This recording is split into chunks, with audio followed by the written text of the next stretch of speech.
Okay, so we're talking how good is good enough. In my world, I do a lot of work, litigative work. And by the way, as a plug, I just recently went through on Netflix the United States against O.J. Simpson. It's a 10-show series, a dramatization of the O.J. Simpson trial. It was riveting, even though I knew how it was going to end. Absolutely riveting, and it's the best exposition of what goes on in trial work that I've ever seen on anything visual. I'm watching what they're doing, how the lawyers are talking. I'm saying, yeah, that's exactly what I hear when I'm going in environmental litigations. Only, the same context of storytelling. It's wonderful theater. You really should see it. It's the United States versus O.J. Simpson, or The People versus O.J. Simpson. Terrific cast, John Travolta and on. Okay, so how good is good enough? Well, it turns out that facts, scientific facts, and how they're used vary depending on the venue that you're looking at. So if I'm in academia, which I still am, kind of, and I want to publish something, I'm over there on the left, where that little arrow is, academic science. There's perfect certainty over there. There's no such thing as perfect certainty in science. And but you can be perfectly, I don't know if it's perfect uncertainty. If I flip my coin in the air, I feel pretty perfectly certain that it's going to come back down. So there are some things that are perfectly certain, I guess. And right here, but if I go up in the shuttle, it won't, right? So it's place-centered. All right, so I want to be way over there on the left because if I publish something, I'd like it to be reasonably lasting, even though some people call it fiction. All right, and if I build a bridge, if I'm an engineer, I don't want it to fall down. And so I want to be as perfectly certain as I can that I over-engineer it to allow it to come down, not to come down. But then you start getting into more complex science, such as climate change prediction or flood prediction. You're pretty far from certainty. You're kind of over there. Now, if you're in a courtroom, all you got to be is 51% certain if you could quantify it, and you win the case in a civil action. Environmental harm prediction is way over there. They don't know at all how to prevent on a local scale environmental harm in most places that I've seen. So there's a big range in this rainbow of certainty, and facts that are generated are imperfect. So this creates confusion in the public's mind. Okay, we did that already. Now let's talk about absolute versus relative facts. This drives me crazy. I do a lot of work in contaminants, and as I get older, I wind up looking a lot more medical things that I ever looked at before. And I see if you eat this, or here's the example, we have absolute versus relative facts, not absolute vodka, and we're not talking relatives as a family tree. Exposure to a bad chemical increases your risk of getting something 10 times. Oh my gosh. So I don't want to eat that fish from Onondaga Lake because it's going to increase the risk of my getting this bad thing, by 10 times. Now, in my world, I deal with drinking water, and the EPA and the state has certain concentrations, amounts of stuff in water that are allowable, that are considered safe, and you go beyond that number, it's not safe. Example would be benzene. It's an organic chemical from gasoline. All right, if it's 5 parts per billion, don't worry about what that means, okay, it's bad. If it's 4.9, it's okay. Okay, it's a number, and that number is in law, and it's absolutely rigid. If it's 5, you clean it up for millions of dollars. It's 4.99, you don't. Okay, now what does it mean, actually?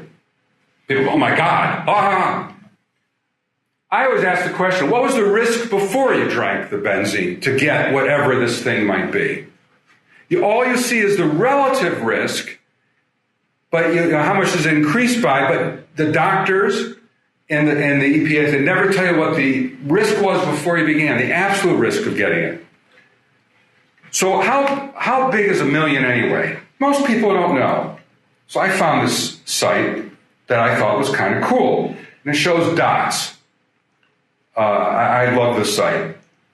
Okay, that's 10 dots there. Everyone see those dots? All right, so that's 10. You can kind of get a sense for that. The average sampling of 20 men, only one is taller. But let's go with the big numbers. Here's 100 dots.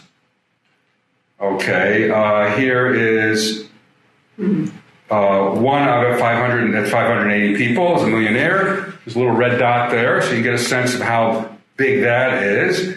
Now let's go to 1,000 dots. That's 1,000. Okay, let's get some bigger ones here. There's lots of examples. Oh, I'm a geologist too, so you could fit 11,000 grains of sand in a cubic centimeter. That's 11,000 grains. Okay, working on down 10,000 dots. Forget that Fenway Park. That's the number of buildings in Manhattan, 47,000. Gangsters. Here's the number of seconds in a day. Wow, that's a lot of seconds. Right? There's 100,000 dots.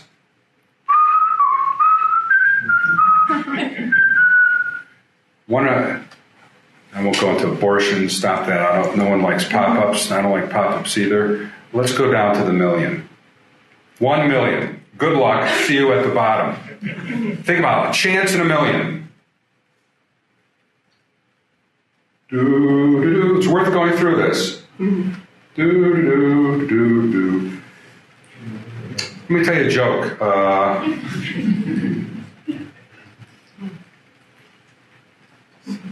Everyone knows that 90, I'm just going here. I haven't got a million yet, a million dots.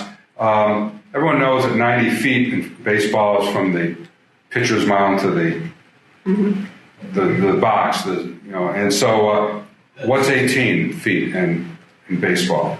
That's also a real important number. That's if you're looking down into the dugout and all the baseball players are there, you see 18 feet. Ta-da! Boom. Come on, let's get to the million. Wow, we're still not there. What's that? I'm going to have to move down. We could be there forever. I'm moving down. There it is, finally. A million dots is a lot of dots. And 1 in a million chance is really tiny. To put it in context, I'm not saying we shouldn't worry about contamination, but to increase your chance by 1 in a million by drinking benzene that exceeds a guideline in water, you not only have to have that in the water, but you got to drink a liter of it every day for 40 consecutive years. Then you increase it by 1 in a million. So people don't understand this. They get all caught up in, oh my God, it's in the water. A lot of it isn't really that harmful, I think.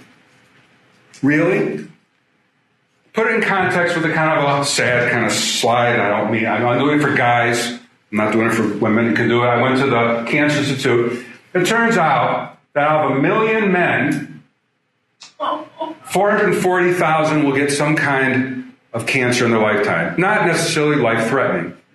That's just about half.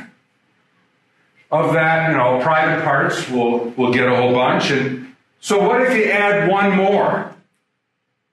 So instead of 400,000 more or less, you have 400,001. Is that meaningful? For some people, it might be meaningful. But you can't decide whether it's bad or not unless you do the absolute risk and compare and contrast. So it's something to think about.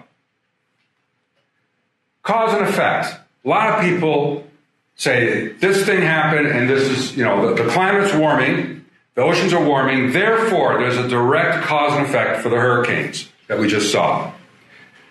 There is evidence that may be true, but it's still too early to tell.